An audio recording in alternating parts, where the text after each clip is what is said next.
Pernah kepikiran nggak sih, di zaman dimana semua informasi kayaknya ada di genggaman kita, kenapa ya belajar itu malah terasa makin susah? Ini paradoksnya. Semakin banyak pilihan yang kita punya, kemajuan kita malah makin sedikit. Yuk kita bongkar bareng-bareng, kenapa bisa begitu? Logikanya kan, semakin banyak sumber daya, harusnya kita jadi makin pintar dong. Tapi kenyataannya, kita malah sering banget ngerasa mandek, stuck gitu. Dan ini bukan salah kamu loh. Ini tuh jebakan psikologis yang diam-diam ada di balik semua kemudahan itu. Yap, sesimpel itu. Akar dari semua kesulitan kita adalah, pilihan yang terlalu melimpah.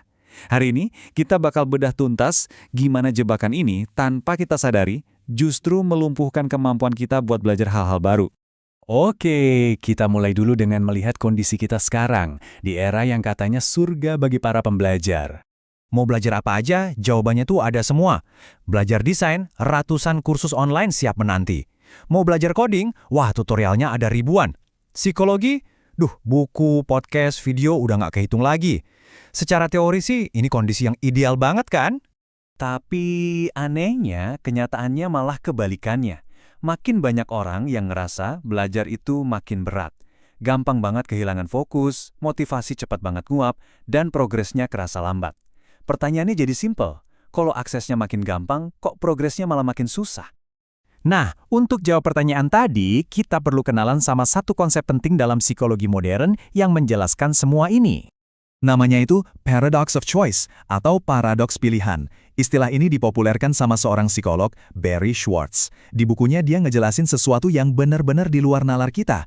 Saat pilihan terlalu banyak, manusia itu nggak merasa lebih bebas. Yang ada kita malah jadi lebih cemas, lebih sering ragu, dan ujung-ujungnya nggak puas. Pilihan, kalau udah kebanyakan, itu bukan lagi kebebasan, malah jadi beban.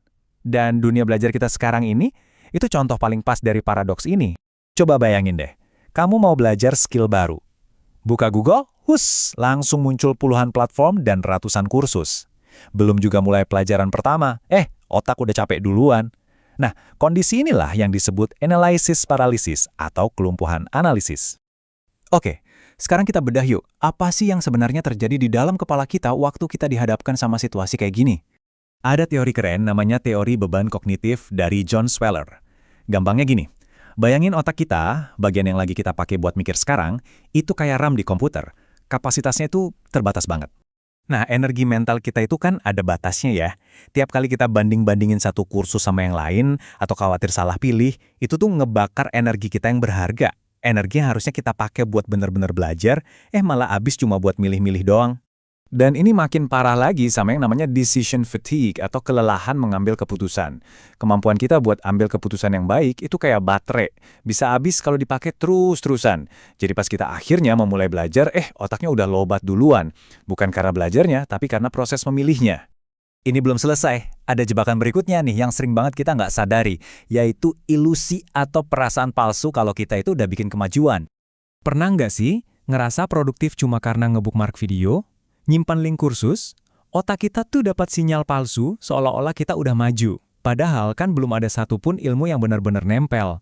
Kita jadi terus loncat-loncat nyari yang paling oke, tapi nggak pernah benar-benar dalemin satupun.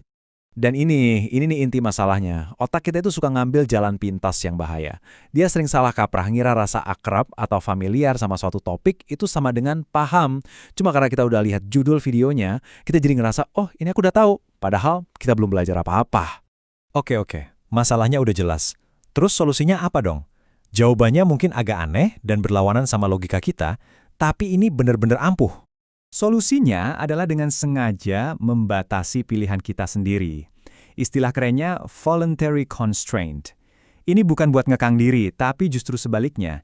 Ini cara buat ngebebasin fokus dan energi mental kita dari semua gangguan pilihan tadi. Caranya gampang banget.